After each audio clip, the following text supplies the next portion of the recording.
What is underfitting? It is the lesser-known twin of overfitting and just as dangerous to your machine learning models.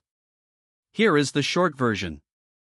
Underfitting happens when a model is too simple to learn the actual pattern in your data. It performs badly on the training set, and it performs just as badly on new data. There is no gap between the two. Both are terrible. You can have a model scoring 55% on training data and 54% on the real world. The gap looks healthy, less than 1%. But both numbers are useless. That is underfitting. Understanding the difference between overfitting and underfitting is one of the foundational skills in machine learning. Overfitting is too complex. Underfitting is too simple. This video is about the too simple side. Let us start with the most intuitive way to understand it. Imagine two weather forecasters. Forecaster A has a very simple approach. Every single day, no matter what temperature, is 25 degrees. That is the rule. On training data, historical days already recorded, the forecast is correct about 55% of the time, because the average temperature happens to be around 25. On new days, the future, the forecast is correct about 54% of the time. A tiny gap. Looks consistent. But look at what the model is actually doing. It has learned nothing. It ignores humidity. It ignores pressure. It ignores seasons.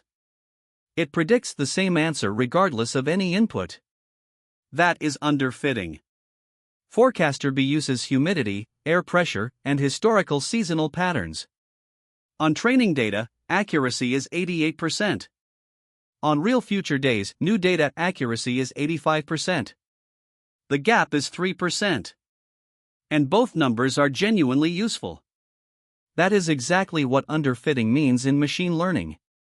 Forecaster A is your underfit model. The 25-degree rule is the model that failed to learn. The historical data is your training set. Real future weather is the world your model actually has to operate in. Let us make this visual with a concrete example, predicting property values from location features. Here are 15 data points. Each dot is a property. The relationship between the features and the value follows a gentle upward arc. First curve, a perfectly flat horizontal line. This model sees all the data and draws a line at the average value. It ignores the trend completely. It does not matter whether a property is on the left or right of the axis, the prediction is always the same. This is the most extreme form of underfitting. Zero learning. High bias. Second curve, a smooth gentle arc that traces the shape of the data without chasing individual points. This model generalizes. Give it a new property and it makes a reasonable prediction. This is a good fit.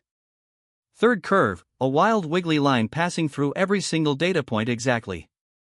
This is overfitting, it memorized the training examples but will fail on new data. The underfit model and the overfit model fail in completely opposite ways. The underfit model is too simple to learn at all. The overfit model is too complex and memorizes noise. The goal is the middle path. Enough complexity to capture the real pattern, no more, no less. There is a formal framework for understanding underfitting. It is called the bias-variance trade-off. Think of an archery target. You are trying to hit the bullseye, the correct prediction for every new data point. Top left, low bias, low variance. Arrows clustered tightly on the bullseye.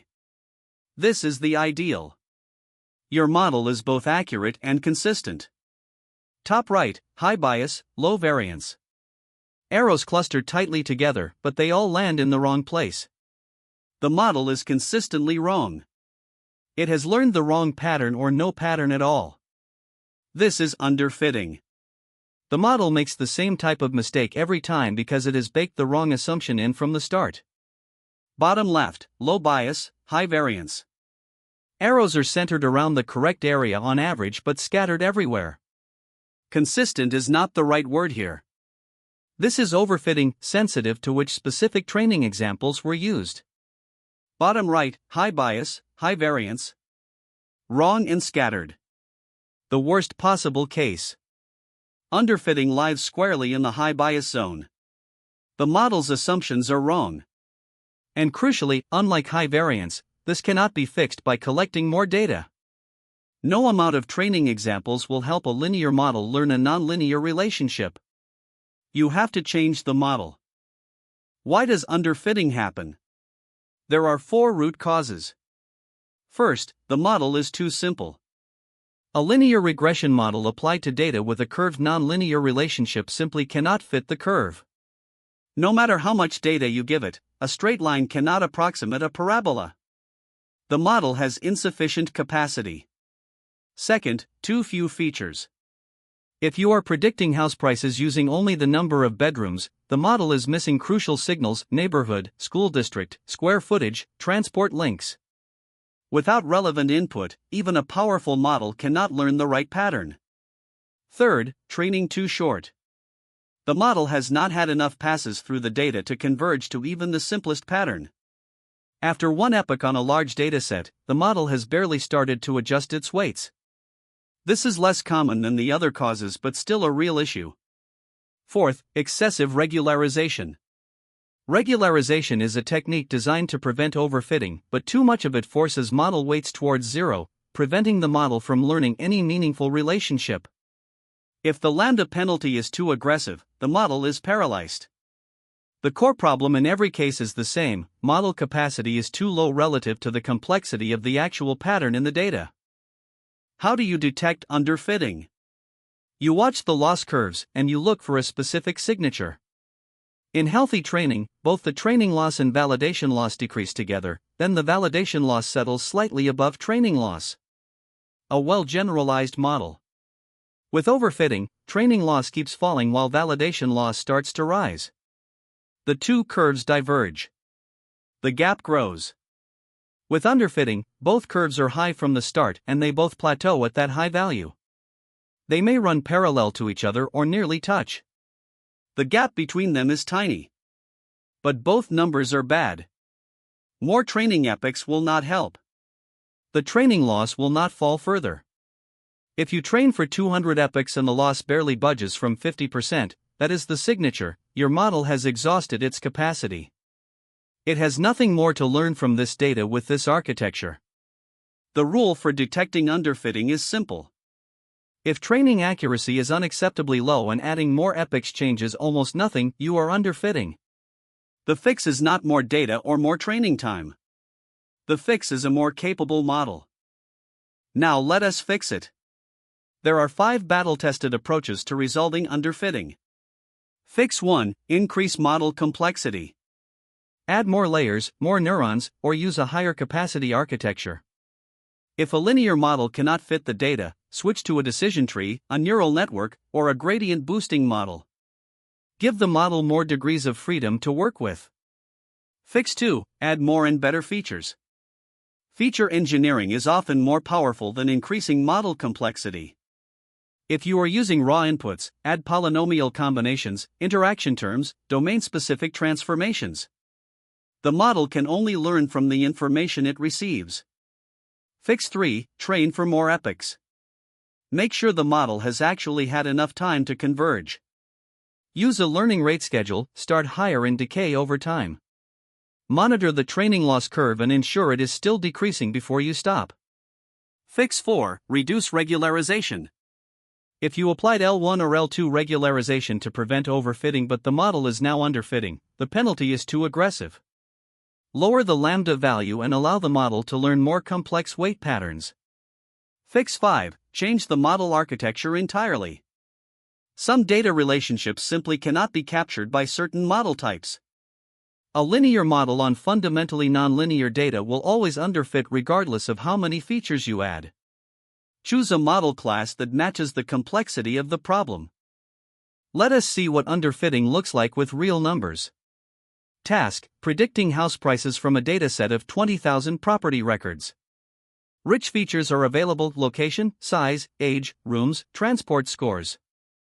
The underfit model: standard linear regression with no feature engineering. Training accuracy: 58.2%.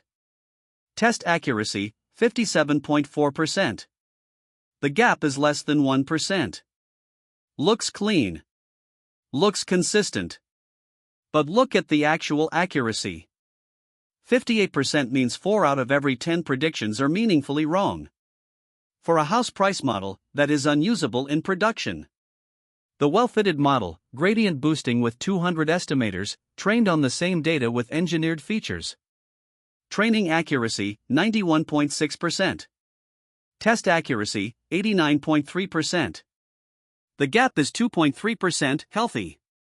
And both numbers are genuinely useful. Same data. Same number of records. The only difference is model complexity and feature quality.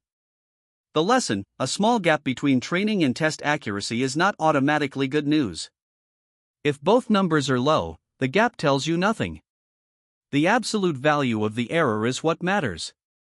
Underfitting hides behind the illusion of consistency. Here is the complete picture. What is underfitting? A model that is too simple to capture the real pattern in the data. It performs poorly on training data, and equally poorly on new data. A small gap between the two is not a success, it just means the model is consistently wrong. Why does it happen? The 4 root causes are: a model that is too simple, too few relevant features, training that is too short, and excessive regularization that prevents learning. How do you detect it? Watch the loss curves. When both training loss and validation loss plateau at a high value and more training epochs change nothing, that is underfitting. A small gap but high absolute error is the signature. How do you fix it? Increase model complexity, engineer better features, train for longer, reduce regularization penalties, or switch to a fundamentally richer architecture. The goal is not to minimize the gap between training and test performance. The goal is to minimize both errors simultaneously. Underfitting is when neither is good enough. Overfitting and underfitting are the two sides of the same coin. Next time you look at a model's performance, check both the gap and the absolute values. That is the complete diagnostic.